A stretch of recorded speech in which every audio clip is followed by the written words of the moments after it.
नमस्कार, मैं हूं डॉक्टर विनय कुमार। रसायन बाइट का चैनल में आपका स्वागत है। आज मैं आप सबको 12th में सॉलिड स्टेट पढ़ाने जा रहा हूं, जो कि बहुत ही इम्पोर्टेंट है। ये हमारा फिजिकल का फर्स्ट चैप्टर है, सॉलिड स्टेट। तो आइए हम सब सॉलिड स्टेट, यहाँ से बोर्ड्स एग्जाम में भी 4 मार्क्स के क्वेश्चन पूछे जाते हैं, अदर कम्पिटिटिव एग्जाम्स में भी एक क्वेश्चन पूछे जाते हैं और बहुत ही आसान होते हैं। इसे बनाना बहुत ही आसान होता है, जो कि आप बहुत कम समय में आप इसे बना सकते हैं। बिल्कुल आसान क्वेश्चंस होते हैं इस चैप्टर से। तो आइए हम सब लिखते हैं पहला सॉलिड स्टेट। और सॉलिड स्टेट में हमारा यहाँ पर बोर्ड्स एग्जाम में 4 मार्क्स के क्वेश्चन पूछते हैं। चलिए 4 मार्क्स के क्वेश्चन पूछते हैं। अब आते हैं, हम सबसे पहले ये जानते हैं कि सॉलिड क्या होता है। सॉलिड तो हमने बताए थे कि यहाँ पर जरा ध्यान देंगे कि दृढ़ता के कारण निश्चित आकार एवं आयतन युक्त पदार्थ की भौतिक अवस्था को ठोस कहते हैं। यानी कि एक टर्म हमारा आता है रिजिडिटी, दैट मीन्स दृढ़ता। आखिर वो दृढ़ होता क्या है? हमने बताया कि दृढ़ता के कारण निश्चित आकार एवं आयतन युक्त पदार्थ की भौतिक अवस्था को ठोस कहते हैं। तो सबसे पहले हम उस टर्म को समझेंगे कि दृढ़ता क्या होता है ड्यू टू रिजिडिटी। तो सबसे पहले देखते हैं, आइए, ये हमारा कॉन्स्टिट्यूएंट पार्ट किस है? ये हमारा है कॉन्स्टिट्यूएंट पार्ट किस है। और ये कॉन्स्टिट्यूएंट पार्ट किस या तो एटम हो सकता है, या मॉलिक्यूल हो सकता है, या आयन हो सकता है। इसे हम सब कॉन्स्टिट्यूएंट्स पार्टिकल्स कहते हैं। कॉन्स्टिट्यूएंट पार्टिकल्स कहते हैं। ये कॉन्स्टिट्यूएंट पार्टिकल्स या तो एटम्स होगा, मॉलिक्यूल्स होगा, या आयन होगा। तो यहाँ पर हमने बताया कि दृढ़ता के कारण निश्चित आकार एवं आयतन युक्त पदार्थ की भौतिक अवस्था को ठोस कहते हैं। कोई भी कॉन्स्टिट्यूएंट पार्टिकल्स ये अपने स्थान पर निश्चित रूप से व्यवस्थित होते हैं। आखिर क्या कारण है कि ये कॉन्स्टिट्यूएंट पार्टिकल्स अपने स्थान पर व्यवस्थित होगा? तो इसमें क्या होता है, इनके बीच जो इंटरमॉलिक्यूलर फोर्स जो होते हैं, ये हमारा ठोस के बीच इंटरमॉलिक्यूलर फोर्स जो होते हैं वो काफ़ी स्ट्रांग होते हैं। और इंटरमॉलिक्यूलर फोर्स स्ट्रांग होने के कारण कोई भी कॉन्स्टिट्यूएंट पार्टिकल्स अपने स्थान से परिवर्तित नहीं होता है। यहाँ पर एक टर्म हमारा आता है मैटर। आखिर मैटर क्या होता है? तो हम मैटर के बारे में जरा देखते हैं कि मैटर वह होते हैं जो स्थान घेरती है, जिसमें द्रव्यमान और आयतन हो, उसे हम सब मैटर कहते हैं। और मैटर में हम देखते हैं कि मैटर को हम सब मुख्यतः 3 भाग में ही बांटते हैं। पहला हमारा है सॉलिड, सेकेंड हमारा लिक्विड, और थर्ड हम सब कर सकते हैं गैस। ऐसे इसे 7 भाग में बांटा गया है, लेकिन आप सबको केवल 3 ही पढ़ना है, सॉलिड, लिक्विड और गैस। तो हम सब आते हैं 12th स्टैंडर्ड में, हमें केवल और केवल सॉलिड के बारे में पढ़ना है कि सॉलिड क्या है। तो हम सब देखते हैं कि आखिर सॉलिड होता क्या है। तो इसके बारे में हम सब थोड़ा देख ले आप सबको। चलिए आते हैं, हम सॉलिड का डिफिनीशन बताते हैं। सॉलिड लिख सकते हैं the physical state of matter, the physical state of matter with definite shape and volume due to rigidity is known as solid. The physical state of matter, the physical state of matter with definite shape and volume due to rigidity is known as solid. That means इसे हिंदी में कह सकते हैं कि दृढ़ता के कारण निश्चित आकार एवं आयतन युक्त पदार्थ की भौतिक अवस्था को ठोस कहते हैं। तो हम जरा हिंदी में लिख देते हैं आप सबको। चलिए, इंग्लिश में लिखना है तो आप सब लिख सकते हैं। चलिए मिटा दें। आइए हिंदी में हम तो लिखते हैं ठोस।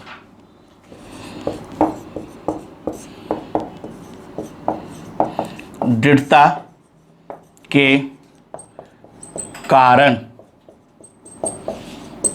निश्चित आकार एवं आयतन युक्त पदार्थ की भौतिक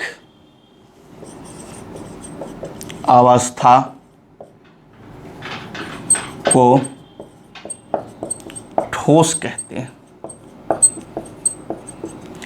दृढ़ता के कारण निश्चित आकार एवं आयतन युक्त पदार्थ की भौतिक अवस्था को ठोस कहते हैं। आइए हम ठोस को कितने भागों में बांटे हैं। सबसे पहले इसका एग्जाम्पल में जैसे आप देख सकते हैं, हीरा, ग्रेफाइट देख सकते हैं, सोना, चांदी, धातु आदि भी देख सकते हैं, जो कि हमारा ठोस का उदाहरण है। तो हम सब ठोस को कैसे, तो हम सब ठोस को कॉन्स्टिट्यूएंट पार्टिकल्स के अरेंजमेंट के आधार पर बांटते हैं और देखते हैं कि ठोस कितने प्रकार के होते हैं। चलिए, इससे पहले हम इसका कुछ गुण बताते हैं कि ठोस का क्या क्या गुण है। तो याद रखेंगे ठोस में कि पहला गुण, इनका आकार और आयतन क्या होते हैं, निश्चित होते हैं। दूसरा, हमने बताया कि इनकी ज्यामितीय संरचनाएं भी क्या होती है, नियत होती है। तीसरा, एक चीज याद रखेंगे कि इनमें अवयवी कणों के बीच जो अंतराण्विक बल होते हैं वो काफी प्रबल होते हैं। और पांचवा, हम कह सकते हैं कि इनका गलनांक और क्वथनांक जो होता है वो उच्च होता है। तो आइए हम सब देखते हैं कि पहला पॉइंट हमसे लिखते हैं, इनका आकार एवं आयतन नियत होते हैं। सेकेंड पॉइंट, इनकी ज्यामिति संरचना नियत होती है। तीसरा कह सकते हैं, इनका गलनांक एवं क्वथनांक उच्च होते हैं।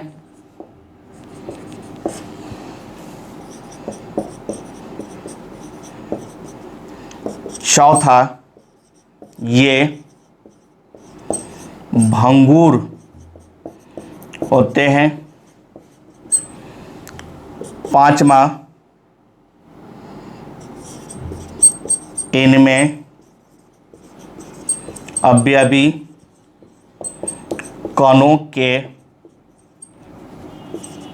बीच अंतराण्विक बल प्रबल होते हैं। तो हमने पहला पॉइंट बताया, इनका आकार एवं आयतन क्या होते हैं, नियत होते हैं। इनकी ज्यामितीय संरचनाएं क्या होती है, नियत होते हैं। इनका गलनांक एवं क्वथनांक क्या होते हैं, उच्च होते हैं। ये भंगुर होते हैं। इनमें अवयवी कणों के बीच अंतराण्विक बल क्या होते हैं, काफ़ी प्रबल होते हैं। डेट मीन्स इंटरमॉलिक्यूलर फोर्स जो होते हैं कॉन्स्टिट्यूएंट पार्टिकल्स के बीच, वो काफ़ी प्रबल होते हैं। आइए इसका हम क्लासिफिकेशन करते हैं, सॉलिड को कितने भाग में बांटते हैं। आइए हम तो देखते हैं। चलिए, हम सब टाइप्स ऑफ सॉलिड, सॉलिड के प्रकार, तो हम सब सॉलिड को क्लासिफिकेशन करते हैं। Classification of solid on the basis of arrangement of constituent particles. Classification of solid on the basis of arrangement of constituent particles, यानी constituent particles का जो अरेंजमेंट होता है उसके आधार पर हम सब सॉलिड का वर्गीकरण करेंगे। तो उसके आधार पर सॉलिड को हम सब दो भाग में बांटे हैं। पहला हमारा है क्रिस्टलाइन सॉलिड, सेकेंड हमारा हो जाएगा एमॉर्फस सॉलिड। फर्स्ट हमसे देखते हैं कि क्रिस्टलाइन सॉलिड हो गया और सेकंड हमारा क्या है, एमॉर्फस सॉलिड है। अब देखते हैं कि क्रिस्टलाइन सॉलिड और एमॉर्फस सॉलिड, क्रिस्टलाइन सॉलिड को हम सब ट्रू सॉलिड भी कहते हैं और एमॉर्फस सॉलिड को हम सब सीलो सॉलिड भी कहते हैं। चलिए अब हम आते हैं पहला कि क्रिस्टलाइन सॉलिड किसको कहते हैं, एमोर्फस सॉलिड किसे कहते हैं।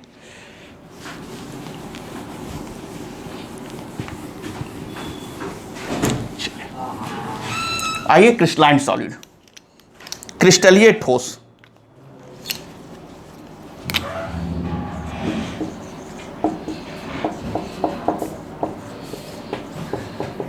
क्रिस्टलाइन सॉलिड, क्रिस्टलीय ठोस। They have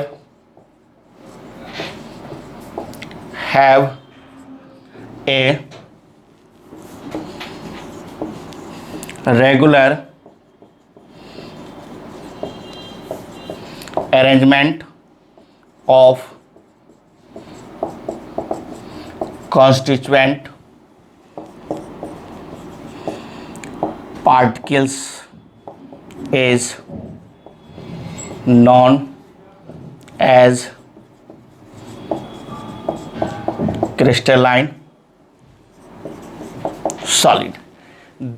They have regular arrangement of constituent particles is known as crystalline solid. Hindi में क्रिस्टलीय ठोस, क्रिस्टलीय ठोस।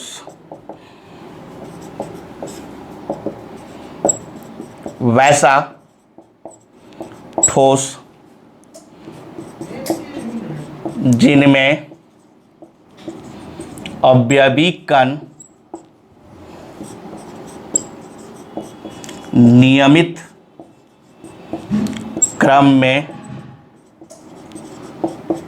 व्यवस्थित होते हैं उसे क्रिस्टलीय ठोस कहते हैं। जैसे NaCl, हीरा, ग्रेफाइट, धातु आदि। तो आपने देखे कि वैसा ठोस पदार्थ जिनमें अवयवी कण क्या होते हैं, नियमित रूप से व्यवस्थित होते हैं, उसे हम सब क्या कहते हैं, क्रिस्टलीय ठोस। एग्जाम्पल्स में आपने देखे हैं NaCl, हीरा, ग्रेफाइट, धातु आदि। अब इसमें एक टर्म आता है हमारा, और वो टर्म हमारा है कि इसे हम कैसे रेगुलर अरेंजमेंट के बारे में हमने लिखाए हैं कि regular arrangement of constituent particles. आखिर ये रेगुलर अरेंजमेंट कैसे हम सब स्पष्ट करेंगे, हम इस पर जरा देखते हैं। चलिए देख लिया आप सब। आइए, रेगुलर अरेंजमेंट यानी कि हमारा एक निश्चित क्रम में कॉन्स्टिट्यूएंट पार्टिकल्स क्या होंगे, व्यवस्थित होंगे। देखते हैं जरा। मान लें कि हमारा कोई कॉन्स्टिट्यूएंट पार्टिकल्स है, ए है, बी है, ए है, बी है, ए है, बी है। फिर देखते हैं बी है, ए है, बी है, ए है, बी है, ए है।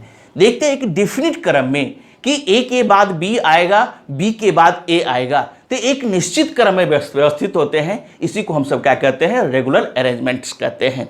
आइए इसके गुण के बारे में सब बताते हैं, और इनका गुण में कैरेक्टरिस्टिक्स ऑफ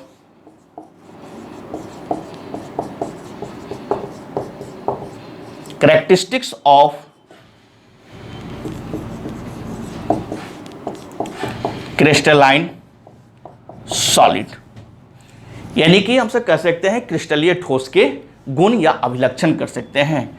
और इसमें पहला पॉइंट आप सब लिख सकते हैं, इनकी ज्यामिति संरचना नियत होते हैं। इनकी ज्यामिति संरचना कैसी होती है, नियत होती है। सेकंड पॉइंट्स, ये भंगुर होते हैं। थर्ड पॉइंट, इनमें अवयवी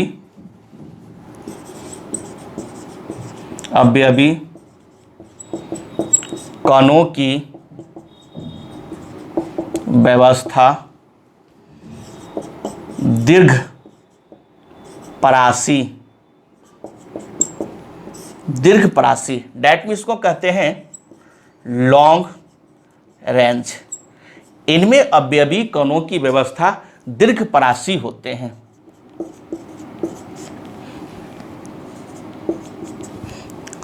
चौथा पॉइंट हम कह सकते हैं ये विषम दैशिक, दैट मीन्स एन आइसोट्रॉपिक होते हैं। पांचवा पॉइंट कर सकते हैं इसे वास्तविक ठोस भी कहते हैं। इसे वास्तविक ठोस, इसे वास्तविक ठोस कहते हैं।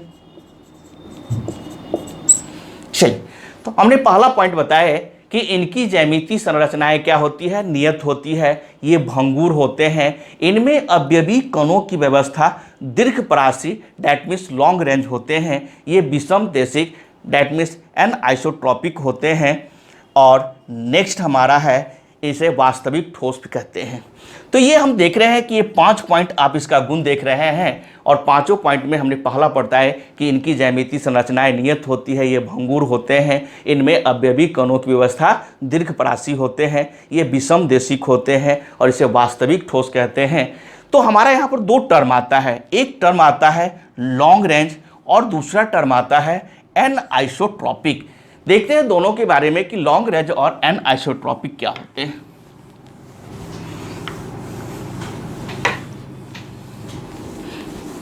चलिए देखते हैं लॉन्ग रेंज।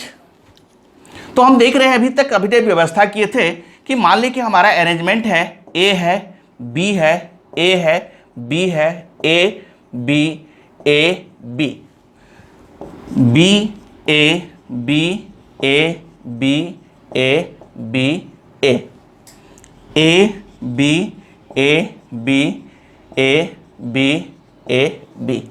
तो देखते हैं एक निश्चित क्रम में हमारा व्यवस्थित है और एक दूर दूर तक इस व्यवस्था होती है, कहीं तक इसके पैटर्न में कोई परिवर्तन नहीं होते हैं, इसलिए हम इसको कहते हैं लॉन्ग रेंज कहते हैं। और दूसरा हमारा टर्म आता है, ये हमारा टर्म क्या कहलाते हैं, लॉन्ग रेंज कहलाते हैं।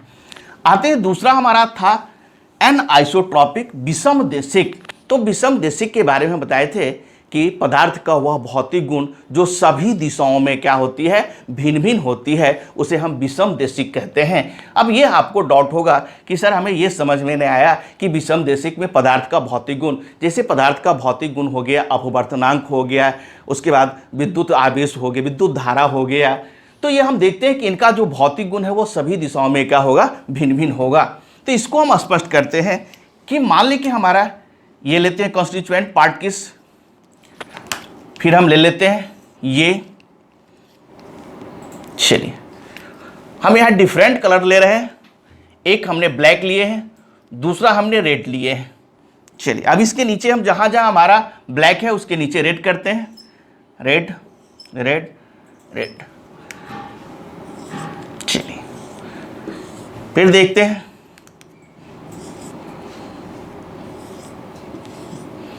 चलिए ये हमारा कॉन्स्टिट्यूएंट पार्ट किस। देखते हैं कि हमने ब्लैक लिए, उसके बाद रेड लिए, फिर हमने ब्लैक लिए, रेड लिए, ब्लैक लिए, रेड लिए, फिर हमने रेड लिए, ब्लैक लिए, रेड लिए, ब्लैक लिए, रेड लिए और ब्लैक लिए, फिर ब्लैक लिए, रेड लिए।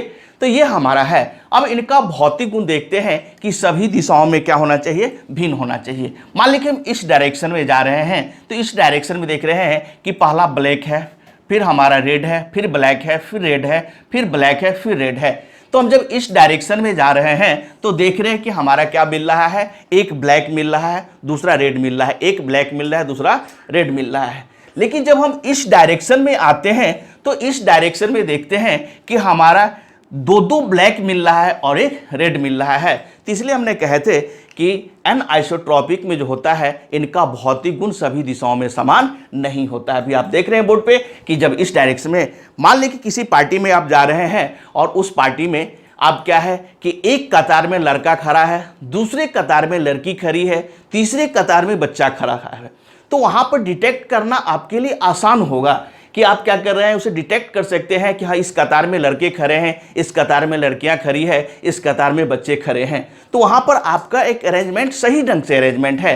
लेकिन कुछ ऐसा भी बड़ा पार्टी होता है जिसमें किसी का कोई पता ही नहीं है, कोई रेगुलर अरेंजमेंट नहीं है। अब जहां देख रहे हैं या तो आपको क्या हो रहा है कि आप आसपास देख रहे हैं तो लड़का बच्चा लड़कियां सब नजर आ रहे हैं, तो वो हमारे रेगुलर अरेंजमेंट्स नहीं है। लेकिन यहां देखते हैं कि रेगुलर अरेंजमेंट्स है। तो इसलिए हम देखे हैं कि कहे विषम देशिक में क्या होता है कि जिनका भौतिक गुण सभी दिशाओं में क्या होता है, भिन्न है, तो इनका भौतिक गुण सभी दिशाओं में क्या होता है, भिन्न होता है। तो इसे को हम सब क्या कहते हैं, एन आइसोट्रॉपिक कहते हैं,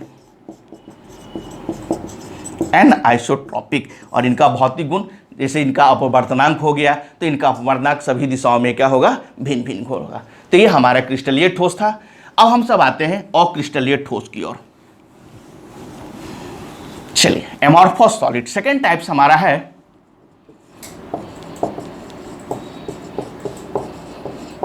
एमॉर्फस सॉलिड। चलिए, एमॉर्फस सॉलिड क्या होता है इसके बारे में लिखते हैं। Solid that do not show definite, या रेगुलर कर सकते हैं, regular arrangement of constituent particles is known as amorphous solid। इस amorphous solid को हम सब pseudo solid भी कहते हैं। तो यहां पर उन्हें बताया कि solid that do not show regular arrangement of constituent particles is known as amorphous solid, यानी कि हिंदी में इसको अक्रिस्टलीय ठोस कहते हैं, अक्रिस्टलीय ठोस। कर सकते हैं वैसा ठोस पदार्थ जिनमें अवयवी कण नियत क्रम में व्यवस्थित नहीं होती है, उसे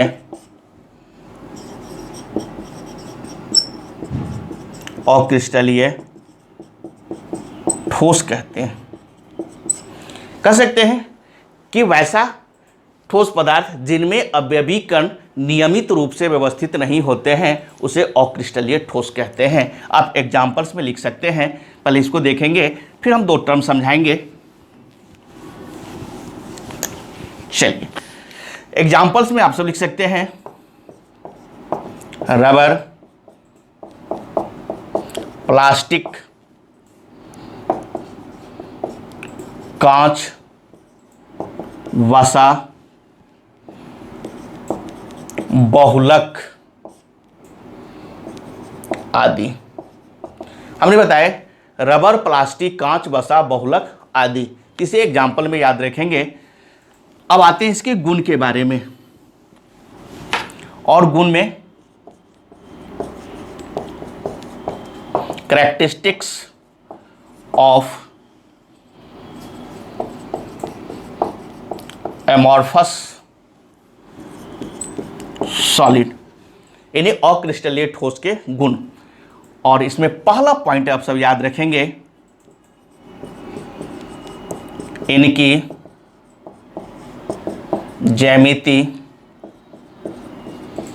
संरचना नियत नहीं होती है। सेकेंड पॉइंट, ये भंगुर नहीं होते हैं। तीसरा पॉइंट, इनमें अवयवी कणों की व्यवस्था लघु परासी, इसको शॉर्ट रेंज भी कहते हैं, लघु परासी होते हैं। चौथा पॉइंट, ये समदैशिक आइसोट्रॉपिक, ये समदैशिक होते हैं। पांचवा पॉइंट, ये आभासीय ठोस होते हैं। छठा पॉइंट लिखना है तो लिख सकते हैं इनका गलनांक और क्वथनांक क्या होता है, उच्च होता है। तो हमने पहला पॉइंट बताया इनकी ज्यामितीय संरचनाएं क्या होती है, नियत होती है। सेकेंड पॉइंट्स, ये भंगुर नहीं होते हैं। थर्ड पॉइंट, इनमें अवयवी कणों की व्यवस्था कैसी होती है, लघु परासी, डैट में शॉर्ट रेंज होते हैं। और फोर्थ पॉइंट, ये विषमदेशिक आइसोट्रॉपिक होते हैं। और फिफ्थ पॉइंट, ये आभासीय ठोस होते हैं। अब यहाँ पर हमें दो टर्म नजर आता है, एक हमारा शॉर्ट रेंज और दूसरा हमारा आइसोट्रॉपिक आता है। तो इस दोनों पर हम थोड़ा सा चर्चा करते हैं। आइए,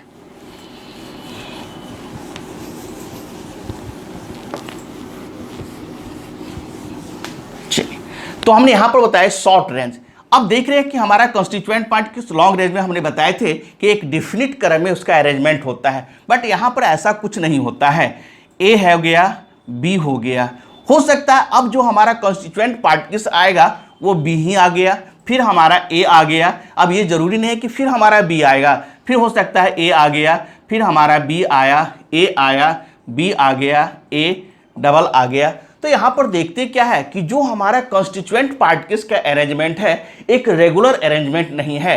और ये हमारा क्या है, शॉर्ट रेंज है। ए है, बी है, यहां पर ए होना चाहिए, बी भी होना चाहिए, लेकिन वैसा नहीं है, ये रेगुलर अरेंजमेंट नहीं है। और न ही इसका कोई लंबा रूप में कोई क्या करता है, अरेंजमेंट होता है। सिर्फ और सिर्फ एक शॉर्ट रेंज लेके अरेंजमेंट होता है। सपोज डेट मैंने यहां पर मान लिया बी ए, बी ए, देखिए यहां तक तो ठीक है इसका पैटर्न, लेकिन अब देखते हैं पैटर्न इसका गड़बड़ हो रहा है। फिर बी आ गया, ए आ गया, बी आ गया, ए आ गया, बी आ गया, बी आ गया, ए आ गया, बी है, ए है, ए है, बी है, ए है, बी है, बी है, ए है। तो यहां पर देखते हैं इसका क्या है, एक रेगुलर अरेंजमेंट नहीं है। और जो भी अरेंजमेंट है बहुत कम दूर तक ही वो जाता है, उसके बाद वो अपना पैटर्न को बदल देता है, इसलिए हम इसको शॉर्ट रेंज कहते हैं।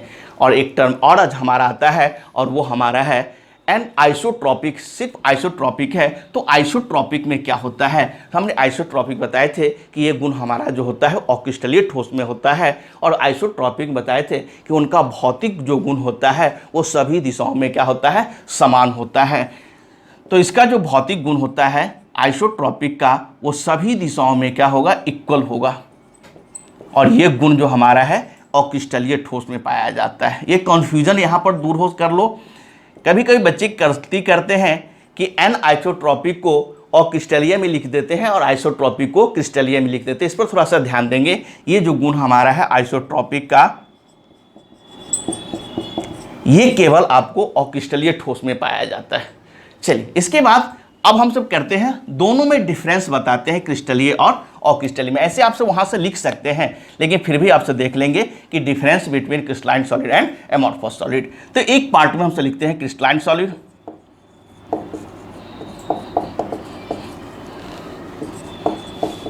और सेकेंड पार्ट में एमॉर्फस सॉलिड। चलिए, क्रिस्टलाइन सॉलिड में पहला पॉइंट सबको मालूम है, जो कैरेक्टरिस्टिक में हमने लिखाए थे उसी पॉइंट को लिख देना है। तो पहला पॉइंट लिख लें, इनकी ज्यामिति संरचना नियत होते हैं। इधर क्या लिख लेंगे, इनकी ज्यामिति संरचना नियत नहीं होते हैं। चलिए, सेकेंड पॉइंट्स की ओर आते हैं। ये भंगुर होते हैं। सेकंड पॉइंट में ये भंगुर नहीं होते हैं। थर्ड पॉइंट, इनमें अवयवी कण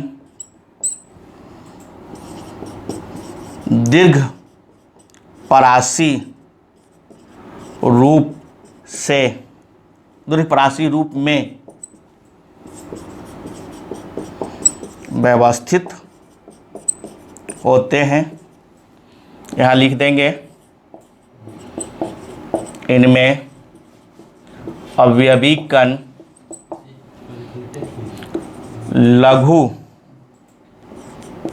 परासी रूप में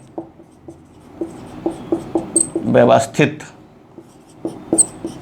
होते हैं। और लास्ट पॉइंट, अब चौथा पॉइंट लिख सकते हैं, ये विषम दैशिक होते हैं।